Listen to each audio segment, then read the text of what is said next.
على التتك بتاع الطبنجة.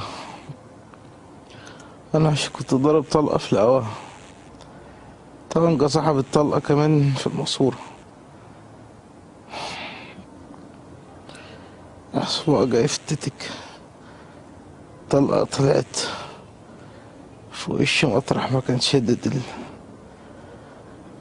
الماسورة عليه، طلعت في رقبته، اترمى على الأرض وبص لقيت واقع على الأرض دمه طالع منه.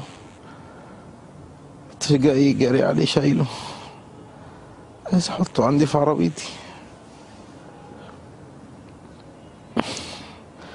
الحق دي مستشفى اسعفه، هيموت، موت نفسه. حطيته جوه في العربية، مجرد ما حطيته الناس كلها راحت ملمومة عليا. قال لك الحق، الظابط ضرب الراجل، الظابط الكافر قتله، ابتدوا يضربوا فيا. ساعة ما وصل لنا كان إصابة شديدة جدا، كان في اضطراب في درجة الوعي، وكان في ما بعد اشتباه ارتجاج، في دم كان بينزل من الأنف ودم من الأذن، وكان في كدمات شديدة جدا متفرقة موجودة على الوجه وعلى بقية الجسم ككل. الحالة الصحية العامة ما كانتش جيدة، كان درجة نبضه وضغطه كان كلها منخفضة. هو جالنا محول من أحد المستشفيات الخاصة بعربية إسعافها. أول ما استقبلناه عملنا له الأشعات اللازمة والإسعافات الأولية اللازمة واتحجز في المستشفى. لكن ما بعد الارتجاج زي ما حضرتك عارف إنه بياخد وقت لغاية ما الحالة تستقر. ببص في العربية في شنطة في الصندوق بتاع العربية، لقيت ابني مرمي.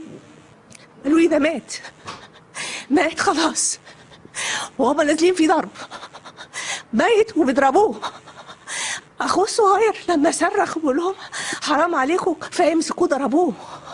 طفل عنده 12 سنة ونص، مسكوه ضربوه. كانت سطوة ورايا، فبقول له حضرتك ميدان الجزائر اكبر ميدان في المعادي، اكبر ميدان في المعادي، فبقول له حضرتك الميدان واسع اتفضل. فراح لافف في العربيه بسرعه وراح طالع وجا جنب الازاز جنبي وراح شاتم. فقلت له متشكرين يا محترم، انا احسن منك مش هرد عليك. راح فتح الباب، راح رامي العربيه. كل ده وانا بنزل في الست وراكل على جنب على اليمين خالص، جنب طبعا ميدان الجزائر اتجاه ولاد رجب، ميدان كبير جدا مش مستاهله كل ده.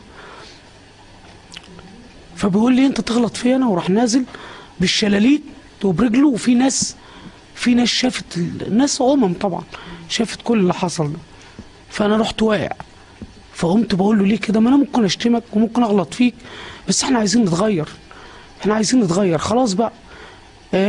الافتراء ده انتهى، يعني بلاش الافتراء ده، وبلاش تقل من كرامتي قدام الناس دي، ومعلش يعني قدام زمايلي وقدام الركاب وقدام الميدان ده كل ده.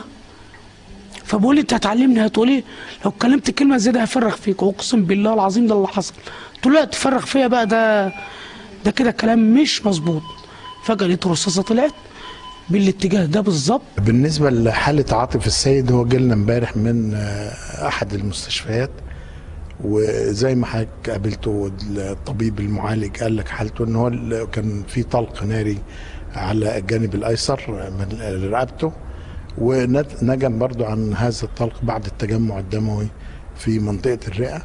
الحقيقة فور ما جه كان في طبعا احنا التيم اللي موجود في النبطشية لمدة 24 ساعة قادر على ان هو يتعامل مع جميع الحالات. تم عمل أنبوبة صدر عشان يستخرجوا التجمع الدموي البسيط اللي موجود. تم الأوعية قاموا بدورهم الطبي.